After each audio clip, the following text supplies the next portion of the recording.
What's up, everybody? Showtime, Shawn Porter here with my boy Kenneth Bossman Sims Jr. Officially been number one in the world for a very long time, contender, and he's looking at getting over that hump. 16 years old, fighting in the men's, you're winning, and it's way different from when you were in the juniors, where it was like we losing close ones, we winning close ones. Yeah. First fight of the tournament was shaky. So I get in there, I'm like, I'm nervous because I'm like, I don't even know. I fought dudes from Ohio too. Oh, okay. Who you fight? His name was Yaman Phelps or something like that. Oh. He I don't know what team he was. They used to wear purple. They was from Cincinnati. Oh, Cincinnati. Okay. So he's southpaw. Uh-huh. I was nervous. Like, then I guess I'll just tell this part too. So Nate Jones, right? I know Nate Jones. We don't got the best relationship, but that's besides the point. Is he from Chicago, right? Yeah. So after that fight, right, my dad knew I was nervous. So after the fight, my dad was like, Nate was like, let me talk to him. Let me tell him something. So my dad like, nah, chill. You can talk to him later. He already won. Let him like relax a little bit, calm down a little bit. Yeah. And they was like, nah, I need to talk to him. So my dad, me and dad, he protective. Yeah, of course. My dad was like, yo, I said get the fuck back. Like, you can't talk to him right now. Like, that's my most vivid memory from that tournament. Cause I remember like that's the first time I seen my dad. Like, not the first time I seen him mad, but that's the first time I seen like, oh, you disrespected me. That level. That's my son. Mm-hmm. Like, he's not just my fighter, that's my son. So after that, I was relaxed the rest of the tournament. Mm. And matter of fact, I had to fight twice in one day at that tournament because they messed up the brackets. So I didn't fight the first day. Then second day, they didn't have a venue again. So I fought at 11 in the morning, and then I fought at 12:01 midnight. This is a true story. Errol did it. Errol Spence, he did it too. He was at that tournament too. Wow. He fought in the finals. Who did he fight? Amir Imam. Oh, wow. Yeah. This is a 2012 This trial. was 2010. This was 2010 at the National Power. My first. Oh, okay. It was the Power. My first Gotcha. men's tournament. That's what made me be like, yo, I can do this. Because I qualified for the Olympic trials at 16. Yeah. I was the youngest one there. So you won that Power. Yeah. Yeah. And that's when the switch flip, and I was like, and I got a check. I love $1,000, but that's first. I'm 15, my brother's 16. We went through the whole JO process, won the regionals, and the nationals is in Louisiana. My dad rented like a 18 passenger van. Yeah, we used to do all that. And we drove down to Louisiana, and I mean, I kind of had the time of my life, or whatever the case may be. I underestimated my opponent in the championships, ended up losing it to him. So you know how they keep the first and the ones and the twos down for a whole week. Then they bring the other countries over. And I was like, I want him. Like, I don't care about the other countries. I want him. Drew him the first night and washed him up. Fast forward the next year, I'm like, I got to win the JO Nationals, right? Won the Nationals, and the tournament is in Texas. And I'm lightweight heartbroken. I'm like, we're not going, right? So I'm looking at myself, we're not going. He said, you going? I was like, I am? He said, yeah. I said, how we getting there? We broke. How we getting there? My dad said the U.S. team is gonna pay for it. USA Boxing is gonna pay. I said, what? He said, USA Boxing is gonna pay a plane ticket for you to first time on the plane.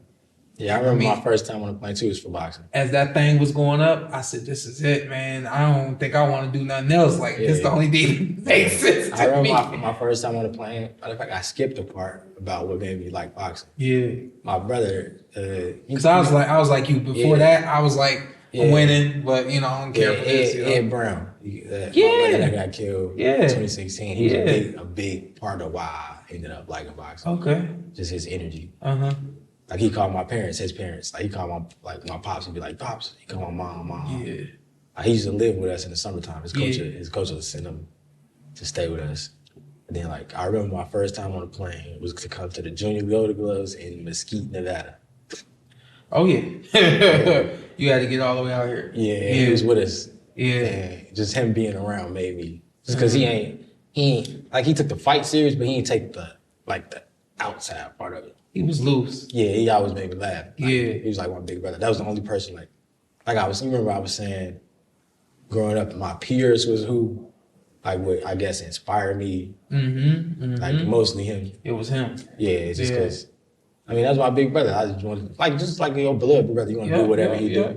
Yeah. Like then, like if like juniors, when I wasn't like God win sometimes. Yeah. He was winning. Yeah. So you wanted to be with him. So I'd be like not jealous, but you be like, man, I want to win too. Like, yeah. Like I'll win sometimes, but like we never won together. Like nationals, we never won together. Like he'd win, I'll come in third or second. I'll win, he'll come in third. Yeah. So, but just being around him was like an upper, like my mood would be like, cause I was a real shy. Like I ain't talk to nobody. Like I ain't talk to nobody growing up. Like my girl, she says that she knew me since I was 14. She was she thought I was a mute because I ain't talk to nobody. We had to be like really close for me to even say a word to y'all. I'd be like, even a hi, I'd be like, hey. Yeah. I just went. I didn't want to. So where would you say, where's Ed now?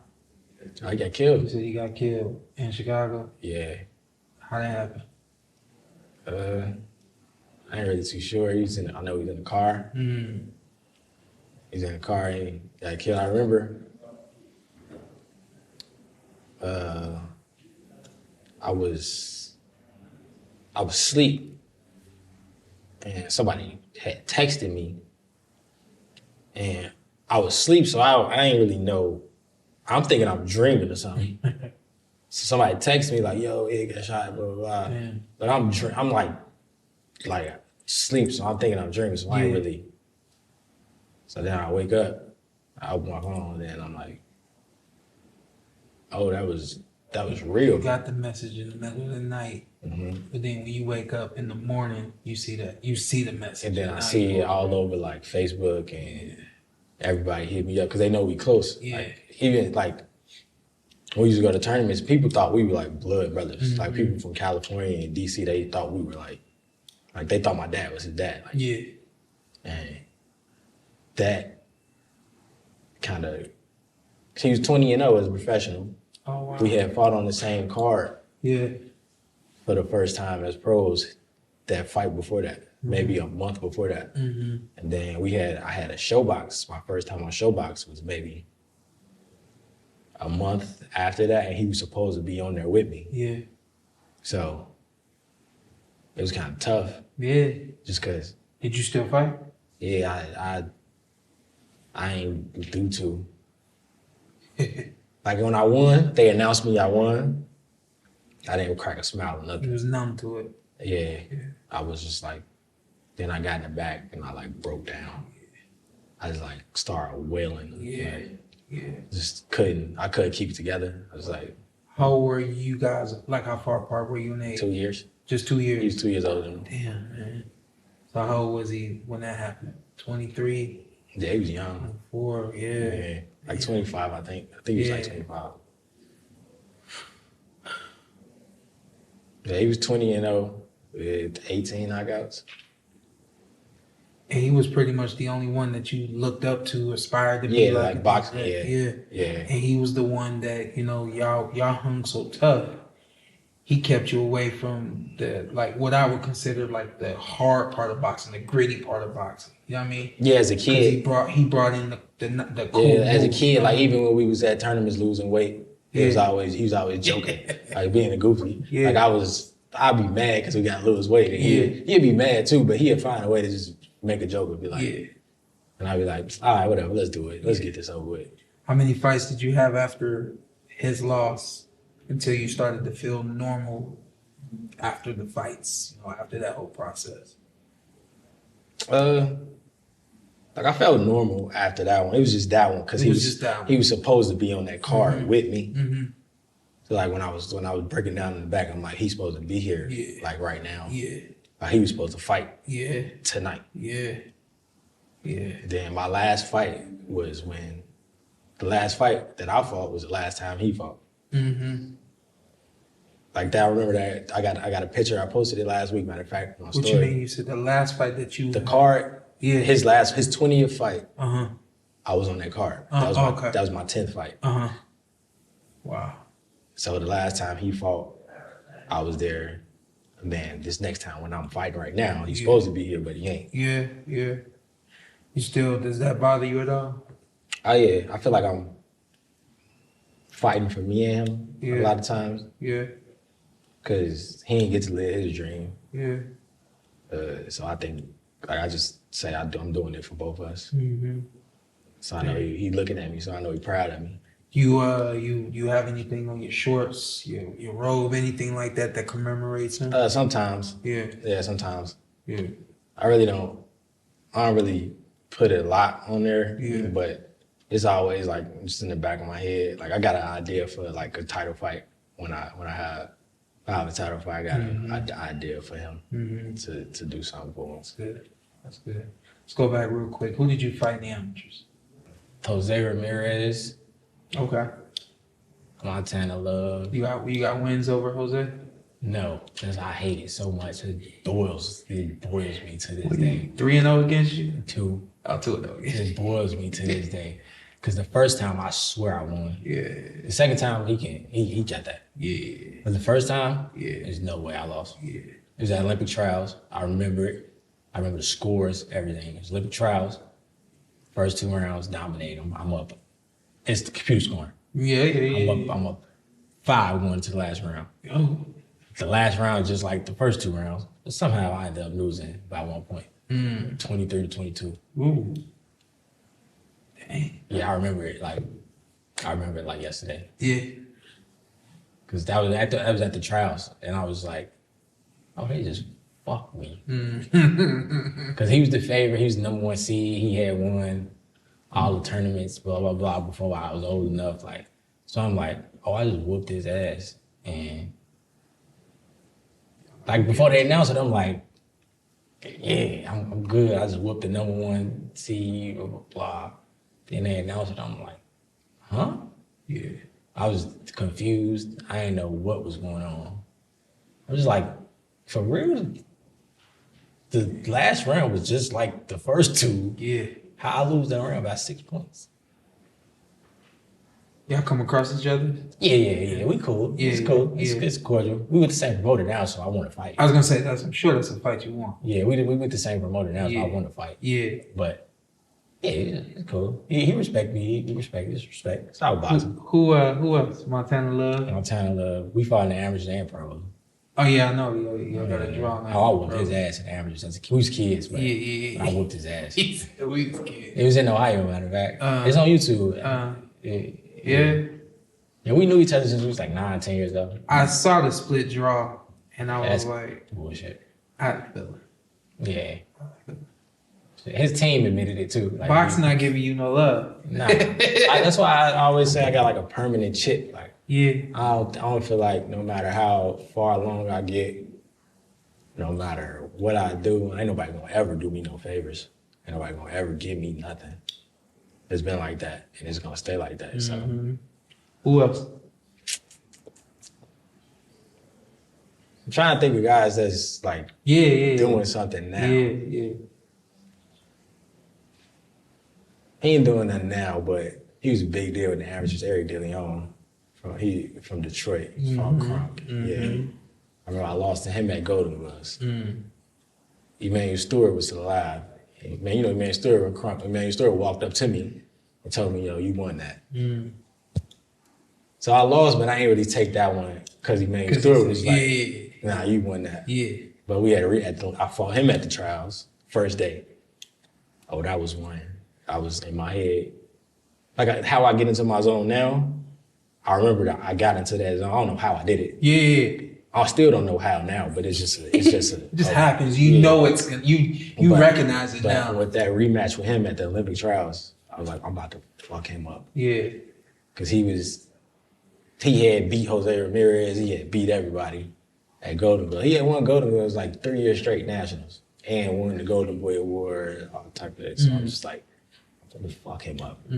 So we get the Olympic trials, first day of trials, I draw him and I beat the shit out of him. I gave him like 2 8 counts. The score was like 30-something. I beat him by like 20. You turning pro, you were like the guy. You know what I mean?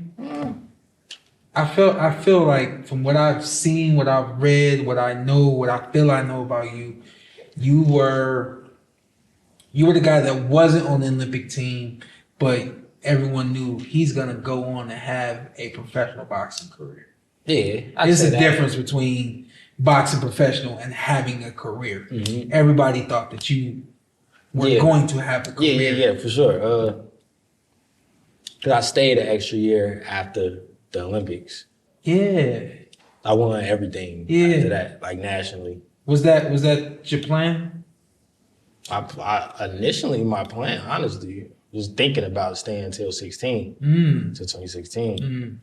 But there's just a lot happened during that time while I was on the team, and I was just like, I ain't feeling this. And the headgear came off while I was on the team. I got a cut at nationals first day. So I'm just like, I might as well get some money for this. When they first took the headgear, that's what my dad said. He said, why would you stay amateur? You getting cut for free. Yeah, like I had a cut first day. I'm thinking like, oh shit, I'm out the tournament. But they put butterfly stitches on to let me fight 3 more. I have 3 more fights with a cut on my face. I won, but I was just like, then I went to World Championships in Kazakhstan, fought against the Olympian. Swear I'm beating them. But, you know, they don't show us the USA no love over there. Overseas, you don't get no love. So I was just like, yeah, I think it's that time. You know, I think it's that time to make that move. So you turned pro in 2014. 12-0 your first 12 fights. And then Rolando Chinea. That's your first loss. Talk to us about the loss.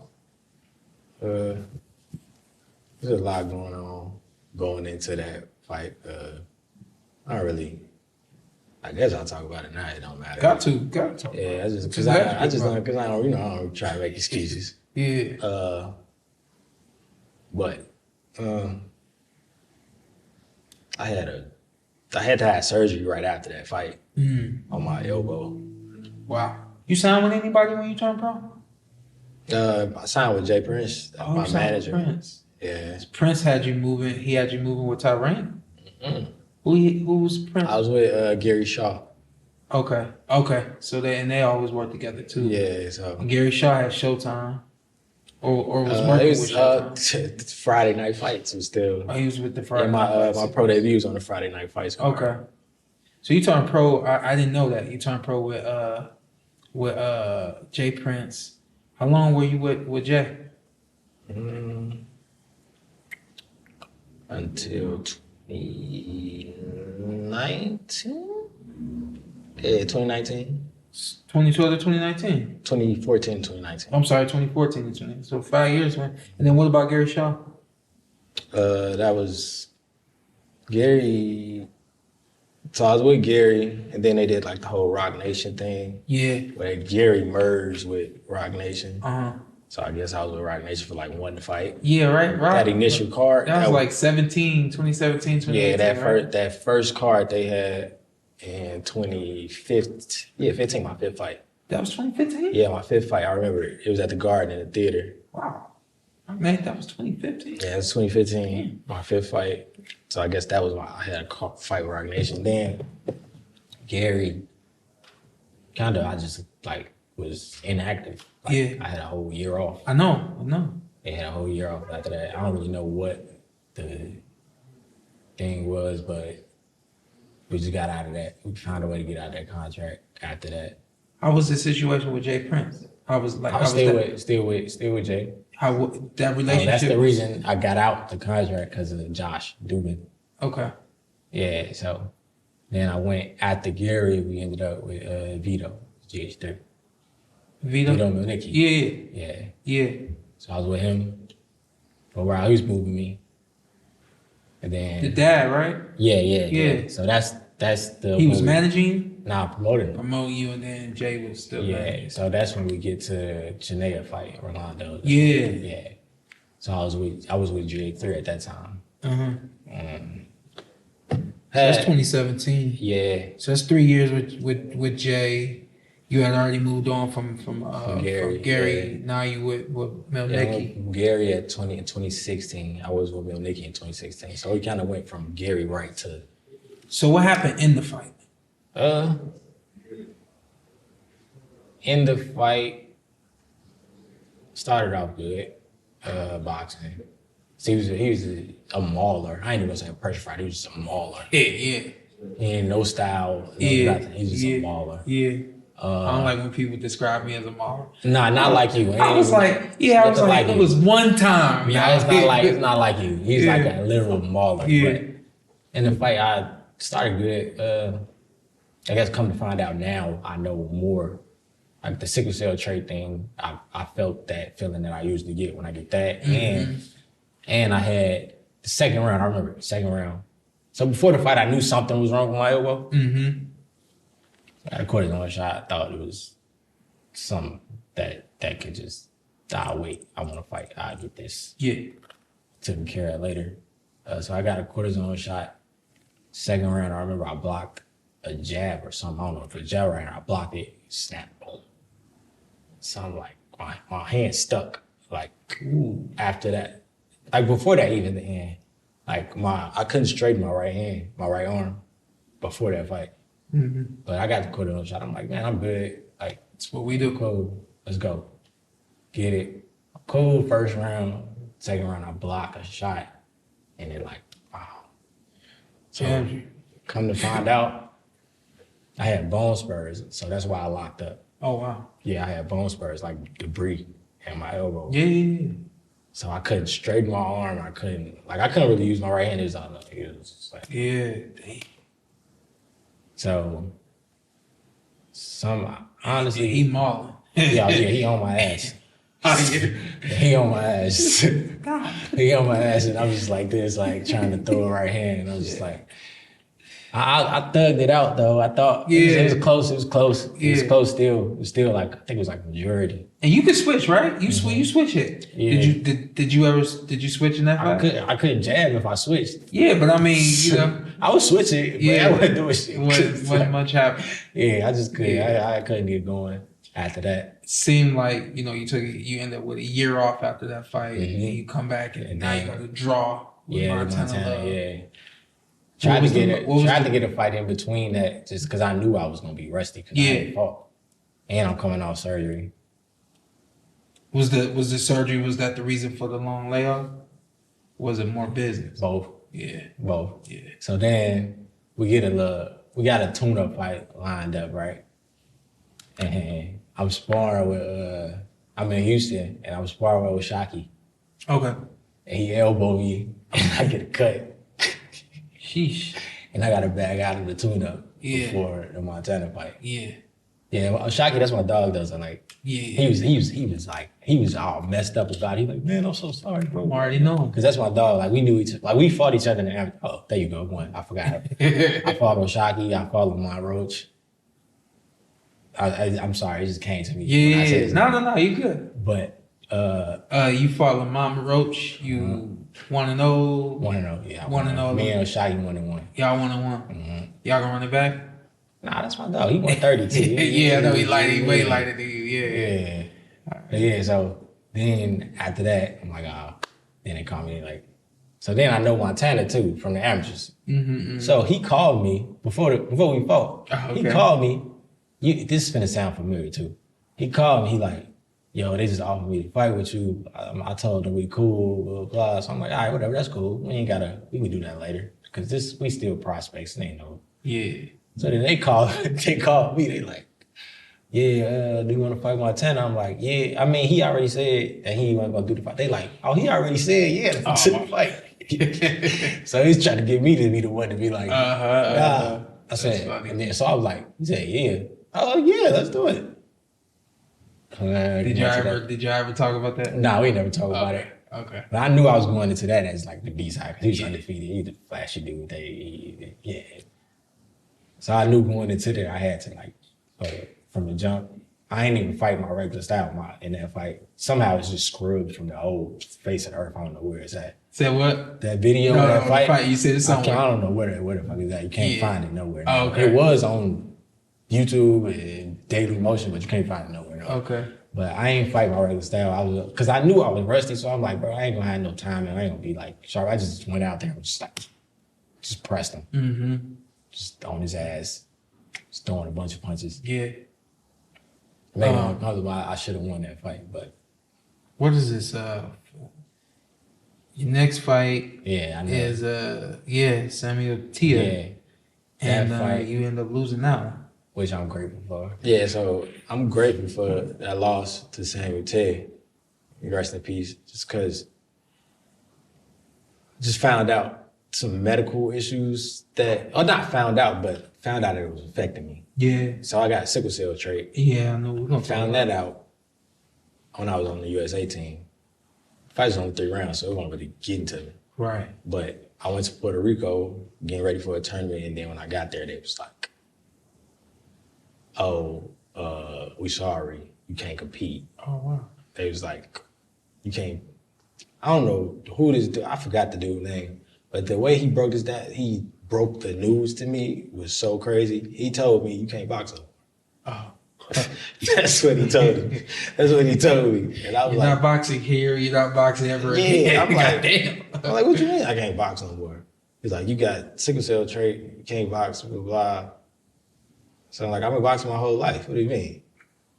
And he's like, yeah, we're gonna send you home. Blah, blah, blah. Then they wouldn't even let me, I was there for like a week before they sent me home. They wouldn't let me work out with the team. They wouldn't let me do nothing. I'm just sitting in there getting shit out the vending machine, getting fat. Like, they won't let me run. They won't let me do no workout, nothing. They I get it. They like, you ain't finna on our watch. Mm-hmm. So I had to go to the Mayo Clinic in Minnesota to get a bunch of tests done and get cleared to box again. Wow. So with me saying that, that's me saying the same T fight in the locker room. I knew before the fight started, I knew nah, this ain't good. I was warming up. Then I just felt everything just go. Yeah. Me hitting the mitts just went from pow, pow to. Oh, wow. And then as soon as that happened, guess what happened? Showtime come back there, it's time to walk. Oh, damn. So I don't even know how I made it through that fight. Yeah.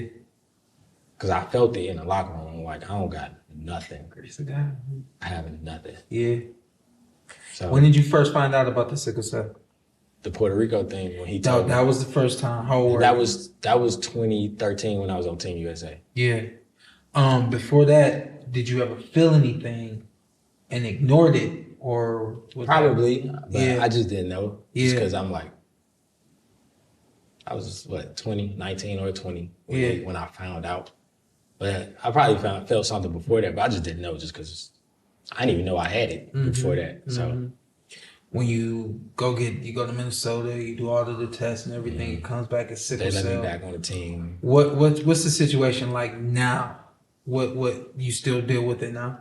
Yeah, for sure. It's under control now just because I got a team around me of professionals that know how to do it. I mean, really, they tell me, and me looking it up myself, it's just, and in our sport, it's a big deal because it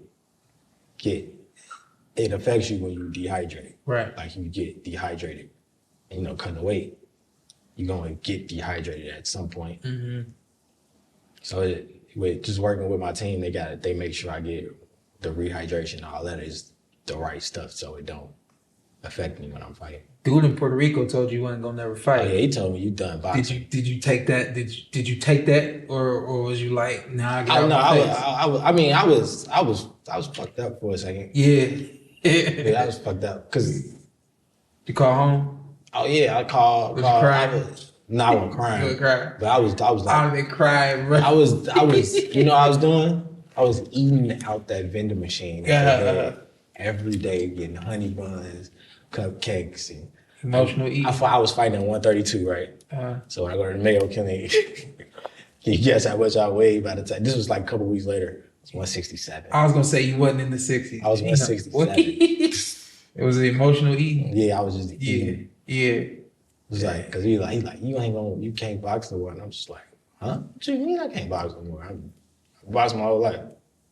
So before big fight, do you have to do any sort of testing, anything like that, to make sure that there's no flare up, there's no situation before? Nah, just because I don't have sickle cell. I just got the trait. Which, okay.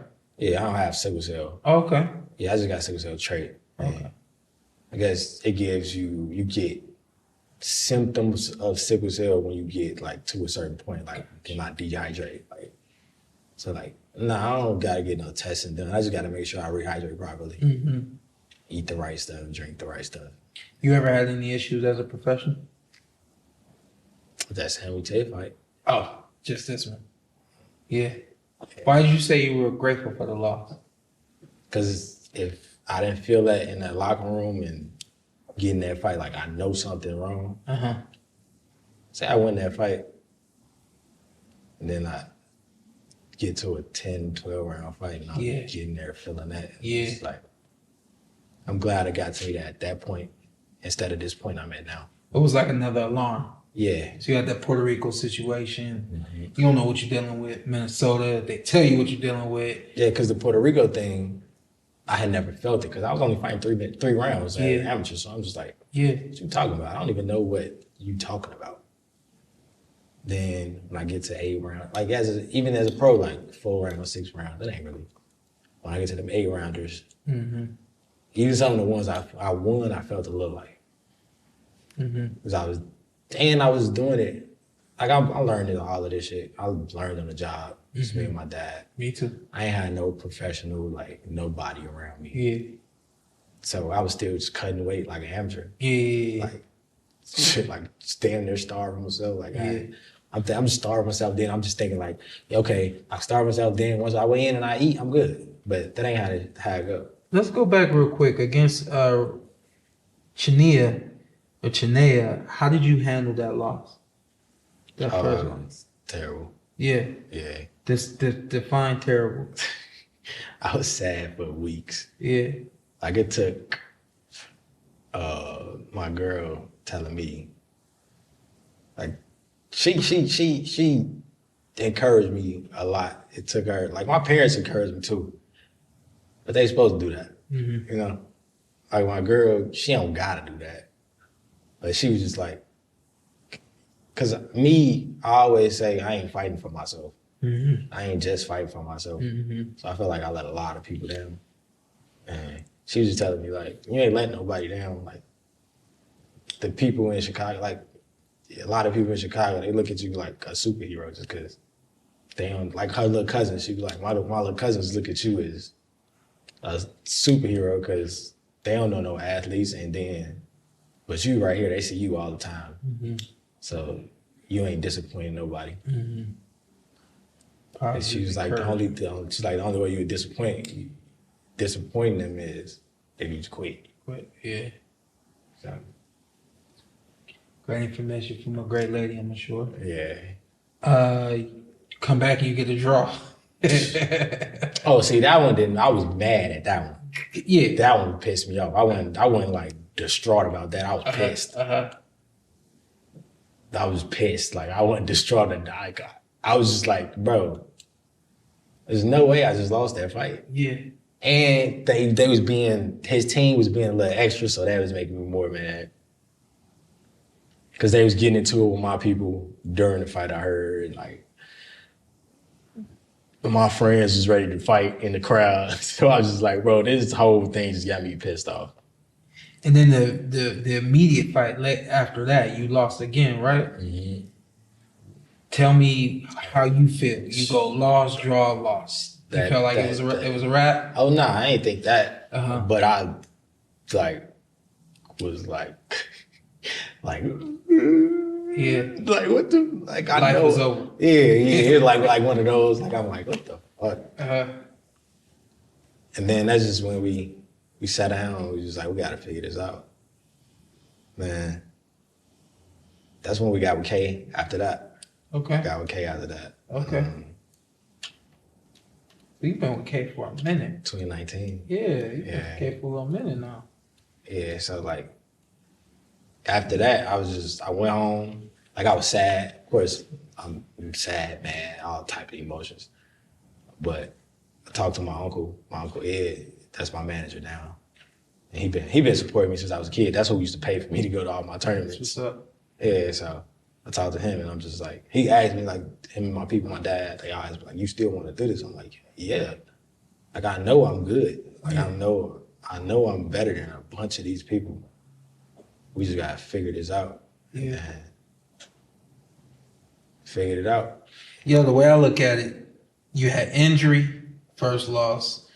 Then you get a draw. We know what that's about. Then you get another loss.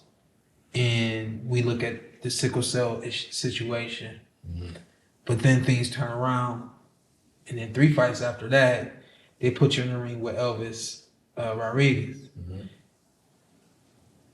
Was that Top Rank at that point? Yeah. In the bubble, right? Yeah. Were you signed? No, that was the first fight out of the bubble. Oh, first fight out of the bubble. Were you signed with Top Rank at that point? Signed to nobody. I had basically a free agent. 2 fights before that, I fought for $0. Ooh. Those 2 fights I got in between that. Can't nobody fight for $0, so you gotta explain that. Like you got it. There's a purse. I sold some tickets. But what did they offer you though? Oh, it was no purse. It was I was from Gary, Indiana.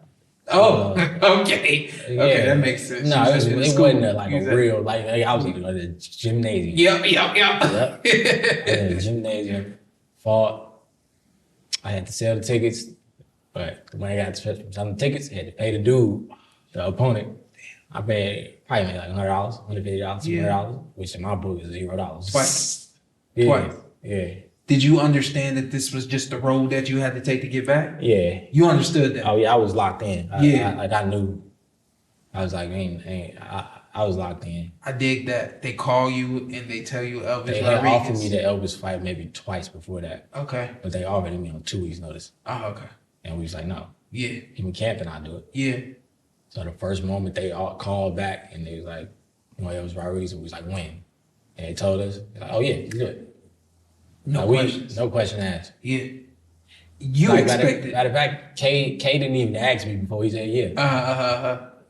Cause y'all knew he knew that we had already said if y'all give us ample amount of time to train, yeah. But you're not gonna give me on 2 weeks. The person that taught me that is Andre Ward. Mm-hmm.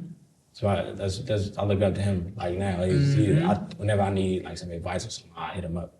But he told me, he was like, it don't matter. Don't take no fight on no 2-3 week notice unless like it's the end of the world for you. But it was like, all right.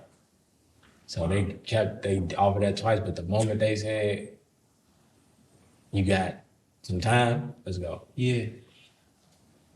Rodriguez fight. I know you got in your zone. Mm-hmm. So when did that was the first one I felt like I was floating. I don't even remember the fight. Yeah. I don't even remember the fight. Clean. That's clean. I don't even remember the fight. Yeah. I remember now because I watch it. Yeah. But like afterwards, I didn't remember. Like I didn't remember nothing that happened. I just felt like I was floating. Yeah. That would happen to me, and it happened so much. I stopped saying, I'm not even calling it being in the zone anymore. I'm calling it being in the spirit. Yeah. Because when you in the spirit, I felt like I was floating. Like, yeah. Like I don't even like. I don't remember nothing from Do you that remember fight. the bell ringing? The final bell? I remember the bell. Yeah. I remember the end at the end. Do you remember at the end, that last bell rang, do you remember your feeling, I won? I don't know if I won. Oh yeah, I was jumping. I'm like, yo, I got it. Yeah, I should do it. Yeah. I knew it. And I was looking at him. I'm like, he knew he lost. Yeah. They call you, announce you as the winner. Because even in the fight, this is what I do remember from the fight. before the 7th round. So I'm winning the fight. I'm boxing. I'm clearly winning the fight. But I remember the Montana thing, right? And I remember when you on the B side, they ain't gonna give you nothing. So K and my dad, they in the corner, they like, keep boxing, doing good, blah, blah, blah. You winning almost every round, blah.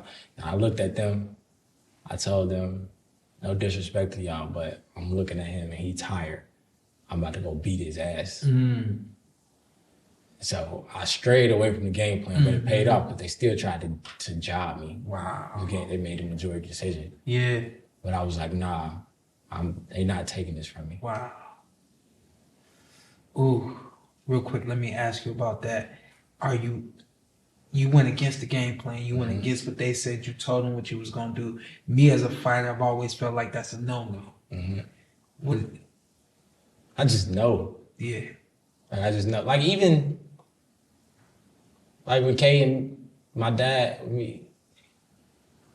even in fights, like, we have conversations, like, in the middle of a fight. Like, they respect my knowledge. I've seen that. I've seen that. Yeah. Like, yeah. It's cool. Yeah, like, they respect my knowledge enough that I can possibly do that. I don't think everybody could do that. Yeah. But they respect me because I study the game. Yeah. I know the game. I know they respect me enough for me to be able to say.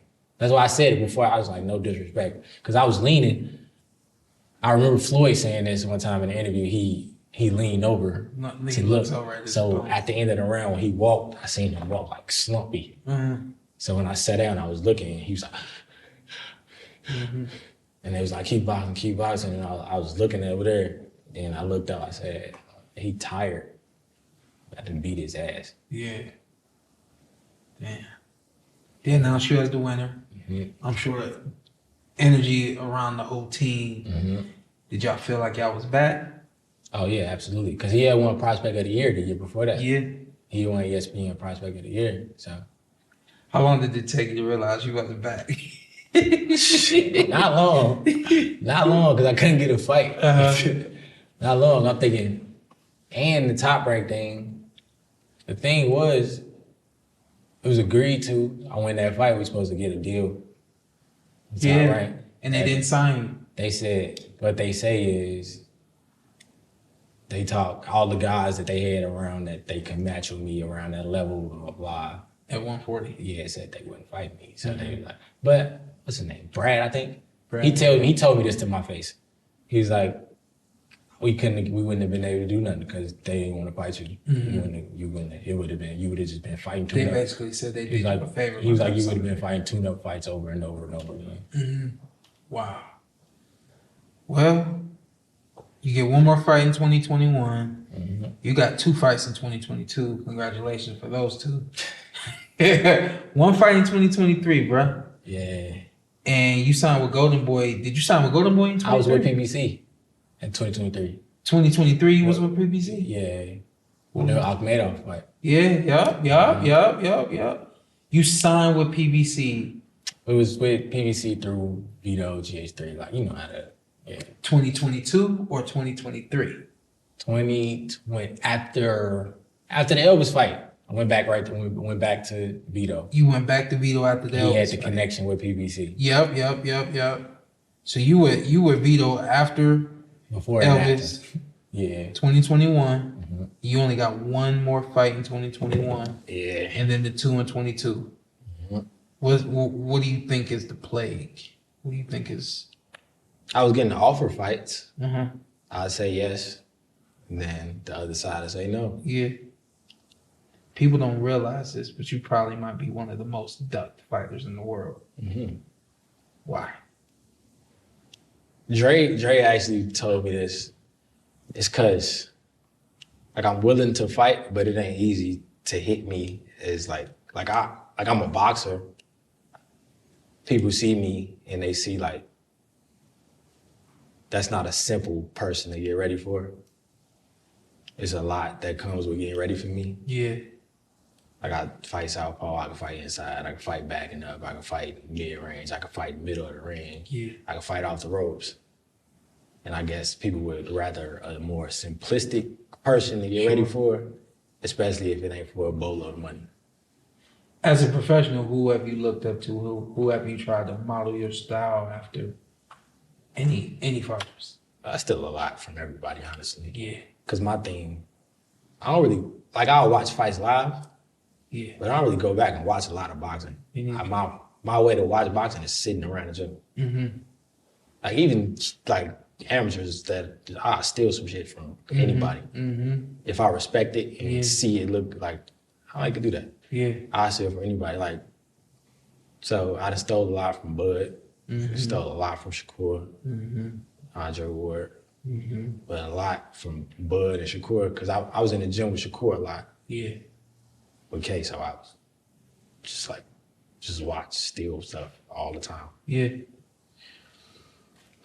You've been the number one contender for how long? Over a year. Over a year. Why ain't you getting that fight? What did the business tell you? I'll say, I think I'm in a better position now. I think with the PBC thing, I wasn't directly with PBC. I was with Vito, so I wasn't a priority. Like, it was like they was like, all right, he cool. We'll get him a fight here and there. Like, we'll get him. Yeah. They gave me the made-up opportunity, which I'm grateful for. Yeah. Going into that fight, I don't think people thought I was gonna win, which made me push for harder. Because even in that fight, when they offered it to me, there's no hesitation. Because I wasn't getting opportunities. It's not like opportunities was coming left and right. So I got to jump on it when I got it. And, hey, he was a 2-time world title challenger. So just like the Elvis fight, I'm thinking, I win this fight, I'm good, I'm on. Then it worked out the same way as the Elvis thing. That didn't happen. Do you think it's a situation where you fighting yourself out of fights by looking too good? That ain't your problem. That ain't your fault. You know what I mean? Like at the Almeida fight, I don't think it was the looking too good. It was the showing that I got a different level. Aside, like, of toughness. Like, there's no quitting me.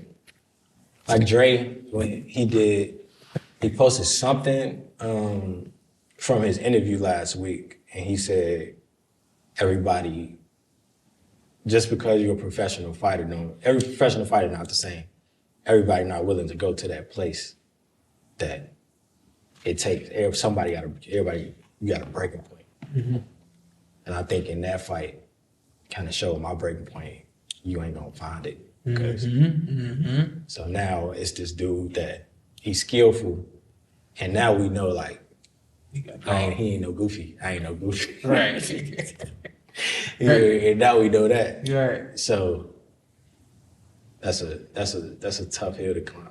Without going into the business, what's the expectation Golden Boy has presented to you? I know you're not no goofy. You're not gonna sign just to sign. Why did you make the deal with Golden Boy? My biggest thing, like the jokes you made, like my activity has just been all over the place my whole career. Yeah. They promised, like, yo, we're gonna keep you as active as you want to be. And so far, so good. They kept their word about everything so far that they promised me. They told me they was gonna put me in a position, and they've been doing it. So far, so good. So I'm happy with the decision I made. So you had the fight with them in August, the one you just had in August, and then they had you coming right back in. They got you coming right back in November. This fight with Oscar Duarte, we don't need to go into it too much, but you are essentially the number one contender for the WBA. What does a fight with Oscar Duarte look like in order for you to challenge for the WBA title? I mean, that the heart of it all is win, but to me, I think it's more important than the WBA title. To me, this is a guy that he's a tough guy. He ain't fought like a row of killers, but he's been in there with one of the superstars in the sport. Yeah. And he held his own. He did good. Yeah. so they could win over him, impressive win over him, will raise some eyebrows just because the people that look at that superstar look at Duarte. Mm-hmm.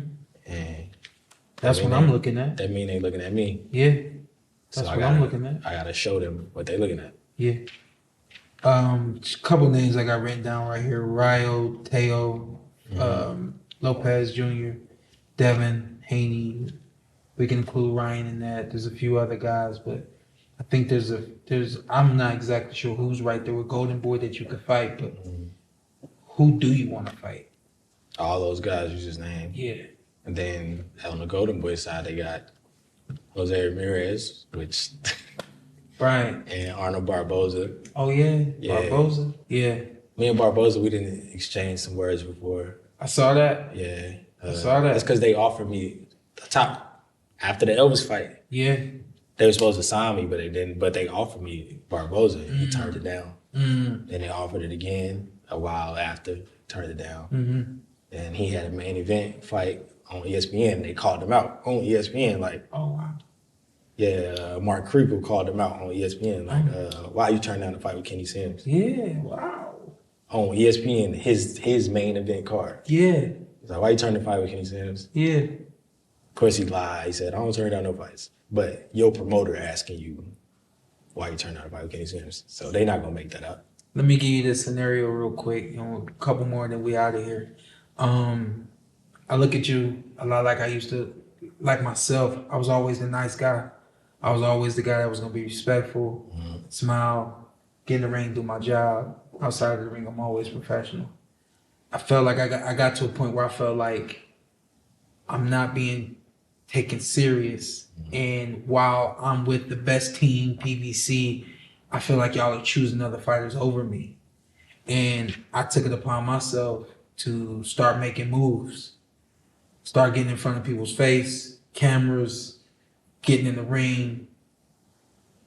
Are you prepared to do some of those antics if that's necessary?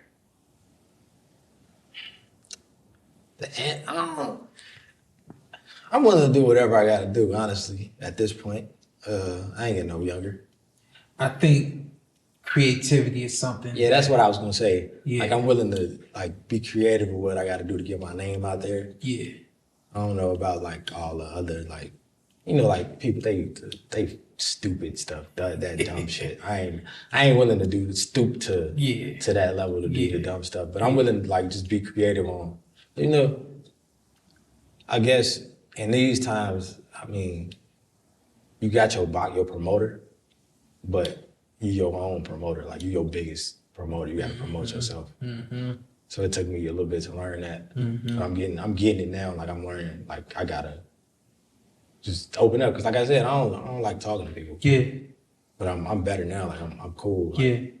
I can hold my own with whoever now. But coming up, like, if I was this talkative, probably earlier in my career, I'd probably be in a different situation. Mm-hmm. But like I say all the time, everybody's journey ain't the same. Yeah. So I appreciate my journey because I appreciate everything I learned. Like, everything from the setbacks, I appreciate learning. From my victories, I learned stuff. Mm-hmm. So I learned from every situation. We get past Duarte. What are we looking at next? Are we looking at, it's possible for you to put your foot down on the WBA and say, I'm next. Mm-hmm. What's the move like after the fight with Duarte? Well, I ain't really thought about it just because I respect him as a fighter, so I ain't really thought about, Of course. After that's like boom. Yeah. That's my prey. Yeah. Of course, I think about the future because Mm-hmm. I'm a win. Mm-hmm. But before I win, I don't really try to. Like, I want to be champ. I want the top guys in the division. Mm-hmm. So in order to get to them, I know he in the way, so I got to go through him. Matter of fact, this one I'm gonna do. Like this. This one I'm gonna do. I'm gonna start with the couple of names I got right here, and I'm gonna find some other names. Who's better, Teofimo Lopez or Kenneth Bossman Sims Jr.? It's easily me. He didn't want to fight me either. Teofimo, You said easily. easily. Explain. Because I just think I'm at that level. I said it the other day. I think I have pound for pound talent, and I've had it this whole time. But it's more than just the talent part when it comes to boxing. I think at this moment, I'm finally learning how to put it all together. Mm-hmm. So I think Promote yourself. Move yourself. Yeah, I think just when I step in the boxing ring, I don't think nobody can fuck with me. So what's a fight with you and Teofimo look like? I think that's up to me, honestly. Because Teofimo, he I ain't gonna say too much just in case I might have to beat him up one day. But styles make fights, and I got a lot of those. Okay, who's faster? You or Teo? Me. Who's quicker? You or Teo? Me. Who's more explosive? Him. Who's more powerful? Him. Who can counterpunch better? Me. But I seen Breadman say this. Which I agree. He said in the matchup they always, when you go into it, they say you got the puncher and you got the boxer. Which I feel like the same as him. I don't feel like you really know until you get in there. Because whoever could take the other person's shot better, I think, is the puncher. Exactly. That's how I feel.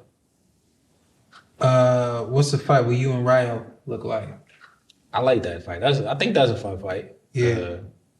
Because he got some levels to his game. Mm-hmm. He's not just a puncher. Yeah. When he fought Pitbull. So Yeah. I think that'll be a game of game plans. Whoever. I ain't gonna say too much about that. I agree. Devin. What's the fight where you and Devin look like? That's my dog. Did y'all ever fight in the amateurs? Nah, he's younger than me. Y'all spar? Yeah, a lot. Uh-huh. When he was getting ready for Cambosis, I sparred him a lot. Okay.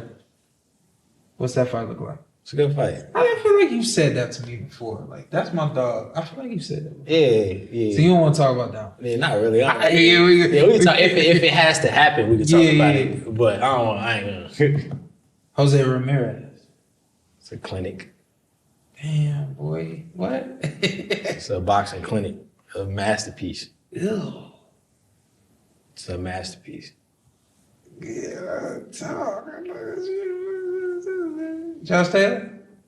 It's a masterpiece. Yeah. Like, I respected him. He was undisputed, but I don't think his best days behind him, I think. I agree. Jack Calloway. I like that fight, too. Yeah. Mm-hmm. Clinic? Huh? Wash. Man, Subriel Matias. I like that fight. Yeah. We talked about this before. We did, yeah. Then he lost the next fight. Yeah. So, Pyro. We sparred before a lot, actually. You and Pyro? Mm-hmm. Okay. How'd that go? Good. Yeah. That's all I'm saying. Yeah, I already know what that means. Shout out to Regis. I can't say Regis. Richardson Hitchens.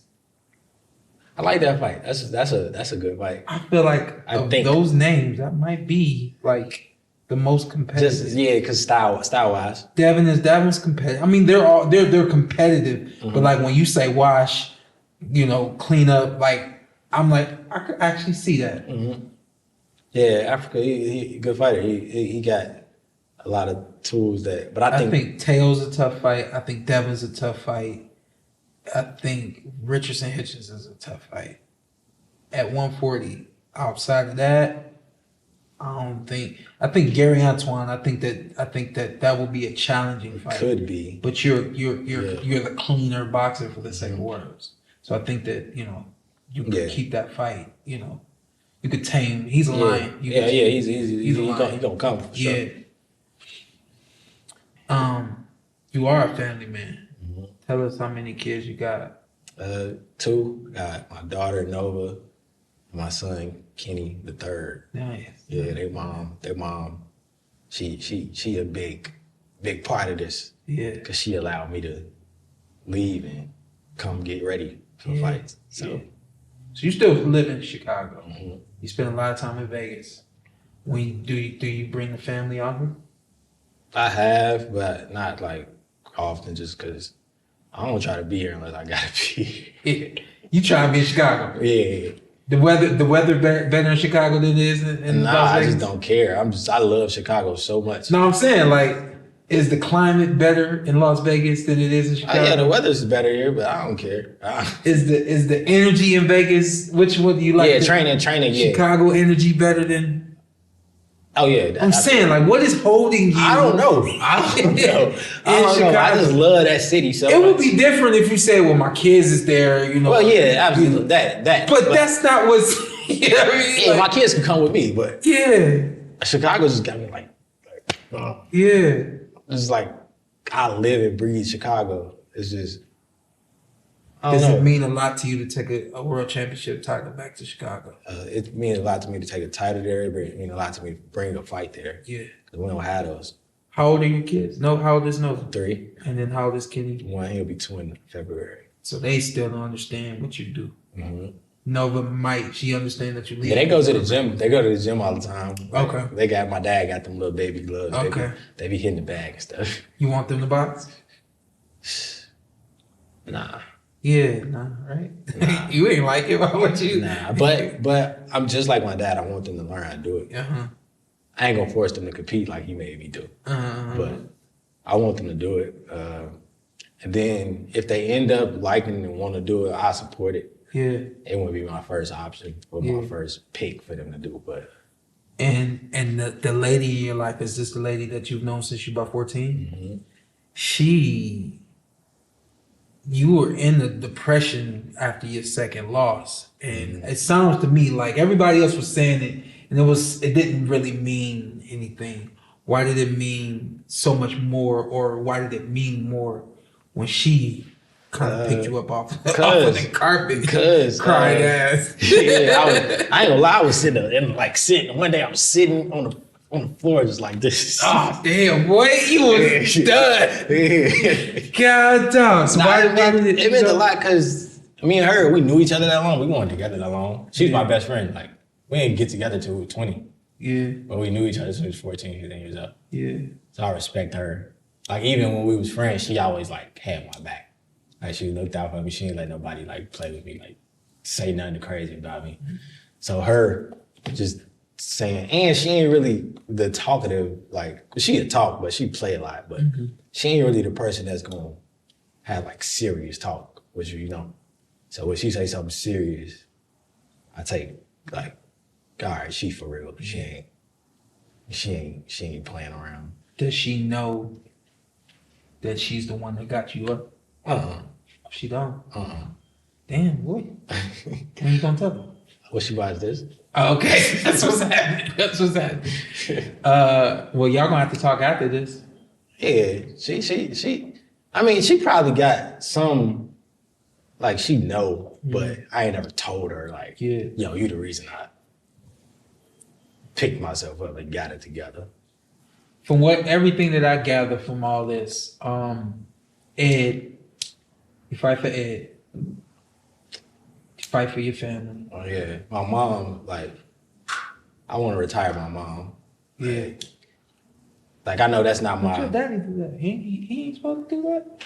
Nah, I mean, yeah, but I want to retire both of them. So. But he'll never retire because he works at a boxing gym. And he gonna work until the day he die because that's what he love doing. Yeah, so that's why I ain't say them, because he ain't gonna...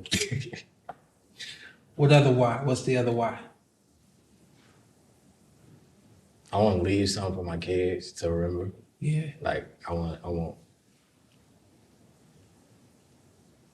And the city of Chicago, we ain't got no boxers. Yeah. Like, we got a bunch of basketball players, a bunch of football players, but boxing ain't really.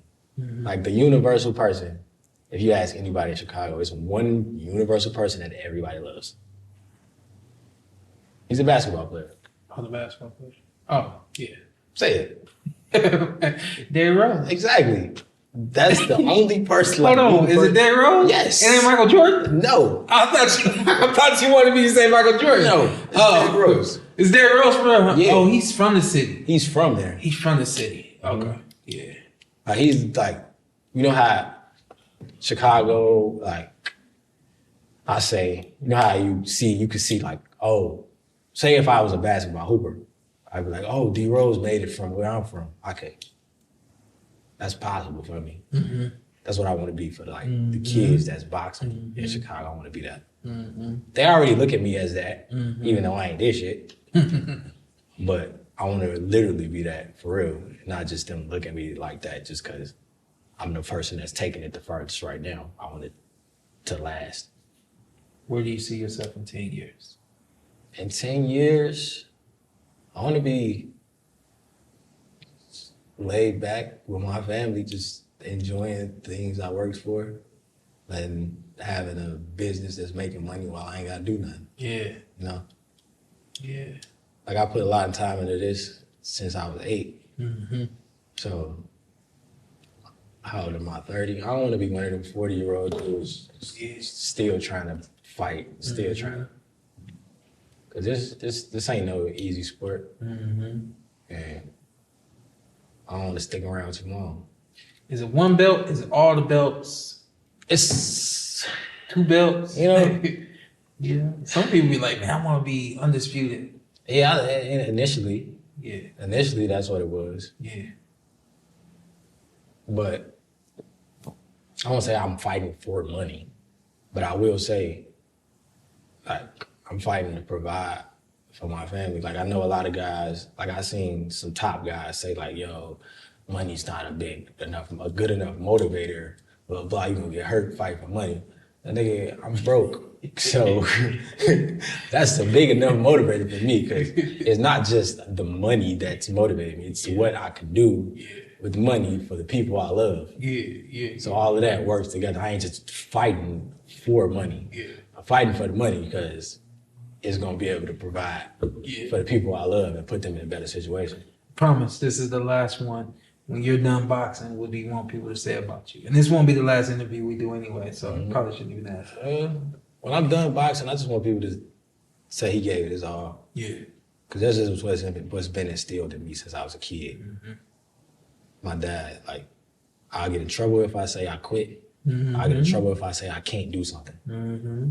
So that's what, like, I just want everybody to say he gave it his all every time. He did his best. Yeah. He ain't leave nothing on the table. Yeah. Whether that be a legend or whether that be just another fighter, it'll be it's respected either way. Like, he gave it everything he had. Mm-hmm. Appreciate you, man. Appreciate you, bro. Yes, sir. Thank you. Thank you, man. Let's get your dad in here real quick. Mr. Sims, we are going to be quick. Good. You started your son boxing when he was 8 years old. Yep. What was the mindset? He was the littlest kid in his class, and he needed to learn how to defend himself. That's what he said. Is that what did you interpret about him being the smallest kid in his class? Well, he don't remember it, but I came up to his class one day and I was peeking through the window. He told me he he looked popped at his up on class. him. My dad used to do that to me too. So I'm peeking through the window, and a little boy came over and snatched the toy from him. Oh. And he was like, "Oh well." Now, a little girl, I don't remember her name, came over and snatched the toy back from the little boy and gave it back to Kenny. Uh-huh. And that, to me, said, nah. Yeah. nah. Yeah. So I told his mama, hey, when you get home, you're going to find out, hey, you're going to have to learn how to box. Do you think if you boxed? A little bit. And if you hadn't gone to the school and seen that, do you think boxing was going to be in the future? No. It would have been basketball. It would have been basketball. Basketball it's probably still his first love. Basketball was Kenny's first love. Yeah. Yeah. Wow. You sure? Yeah, basketball. You boxed. Did you play ball too? I played basketball. I was athletic. You did everything. Yeah. So sports was gonna be in the world in his life. Nah, I don't necessarily say that neither. Kenny has a lot of talent. Y'all don't know Kenny can play the drums. Yeah. He was learning how to play the guitar, drums. Kenny's talented, but I gave him something that I knew about. When he, just real quick about the boo, when did he pick up drums, guitar, all that kind of stuff? Kenny probably picked up the drums and the guitar at 11, 12, because I worked at a park and they offered all that. Okay, Let so them it's like offer. conventional. Yeah, it's right there. It's just Okay. boom, it's there, boom. Okay. You're the one that started the boxing gym with the Destroyers? Yeah. Where the hell did the Destroyers come from? I just like to say destroying all the myths of the neighborhood. Destroying that guys got to hang out in the street, destroying that they got to smoke, destroying they got to do drugs. So that was the attitude. Hey, Yeah. my thing has been and always will be our kids. Yeah. If you see me, I don't have friends. I hang out with kids, and I don't hang out with kids in the matter of I'm hanging out with kids to be funny with. I hang out with kids because if I can show them, hey, well, we're gonna go here, we're gonna do this, we're gonna do that, especially from the neighborhood I'm in. And people be like, well, you gonna get all this money? Nah, I'm pretty much gonna be settled right here where I'm at because I like being in a rough neighborhood. I like being with the rough kids. I like being around those because those are kids that I do a lot of times try to show, hey, it's another way. We can go this way. Y'all ain't gotta do this. If you ever see me in the neighborhood where I'm at, I work in the rec center. I work at Ogden Park. Ogden Park is in the heart of Inglewood. For those who don't know, Inglewood is one of the worst neighborhoods in the city. And I ain't trading them in for nothing. I love Inglewood. Where did that mindset come from? Came from the attitude that I didn't have anything coming up. I didn't have nobody to, hey, push me. Maybe I would have been a better athlete if I'd had somebody in my life say, hey, you can get up and go do this. Get up and go do that. Get up, get up, get up. But I never had nobody. I developed this through trial and error. And one of the biggest things to me is, for those who don't know, I came up through the foster system. So I don't know my parents. I don't know all this. And my mindset with my son was, hey, no matter what goes on, no matter how bad it get, I am going to be there. And that's the same attitude I take with a lot of kids that don't have fathers that's in my gym now. People be like, you be on them like they yours. Yeah, they pretty much are mine. You know, and like I tell people all the time, if I save one, I did my job. Absolutely. Kenny starts boxing when he was 8, goes on to do practically everything you guys expected him to do, wanted him to do as an amateur. Along the way, did you expect him to be as good as he was? Yes. Yeah. The mindset was always, I teach will, not skill. Yeah. Skill is something that you're going to develop, but will is something that is burnt into you. I teach a never say die attitude. So that's been burnt into his core. And we done had quite a few setbacks. But the attitude I still take with him is to this day, hey, push, push, push, push. I'm gonna do the best I can. I'm gonna give you everything I got. Keep pushing, keep pushing. And that's the attitude that I instilled in him. That's my son. And anybody that know me, between him and his mama, that's it for me. Yeah. That's it. That's my family. And Yeah.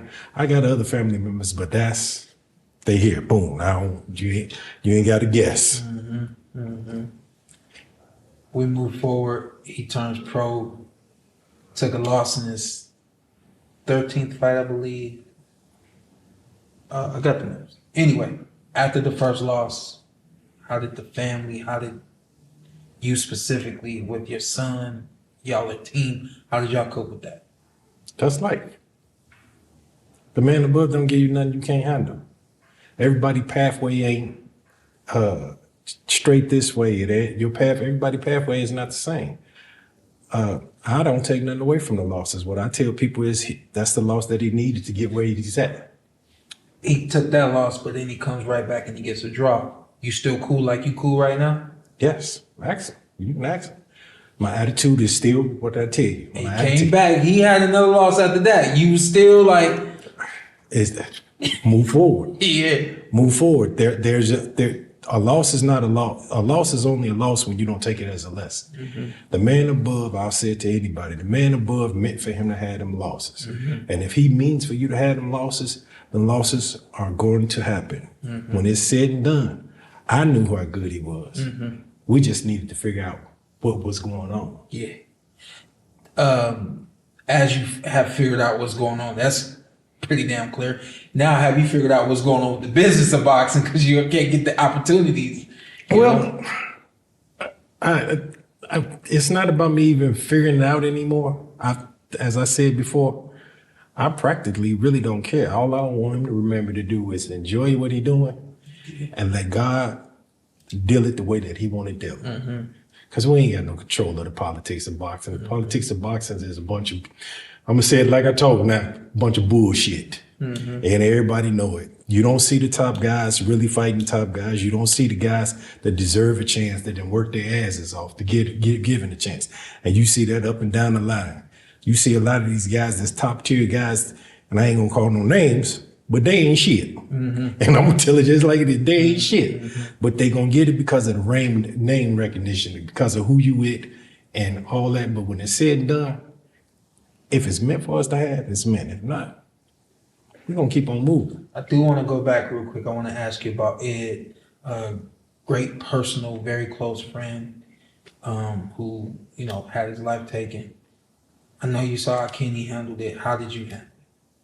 It's life. I've been dealing with that all my life. Yeah. So it's not, he'll tell you I'm not affected by death like other people. I tell people this all the time, and I do mean it. I'm closer to death than I am to life.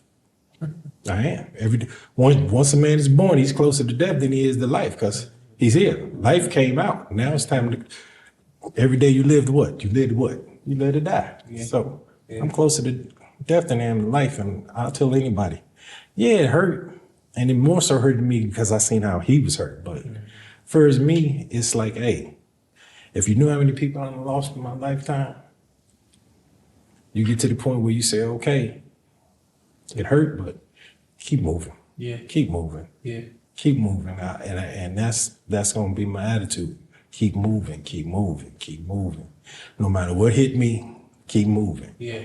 You know, when I got real sick at one time, he'll tell you, my attitude to him was, keep moving.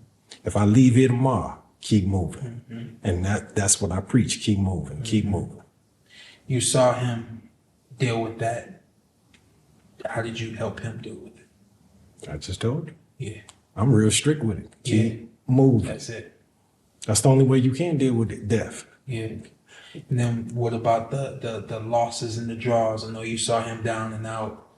Probably saw him in ways you hadn't probably ever seen him, you know? And I tell him like that. And the same attitude, I still take it. Hey, keep moving. I don't care what you say, how you say it. Yeah. Keep moving. What's gonna be. Yeah. And I think a lot of us old school guys are like that. Keep moving. Because if you came up in the era that we came up in, you learned there's a whole lot of shit going on. You got to keep moving. You keep moving no matter what. Appreciate it. One more thing. As a father and a son in boxing, the reputation ain't clean. It's very much so the opposite. How do y'all deal with the whole father-son, athlete-coach situation? I had to learn the difference between being a coach and being a father. Yeah.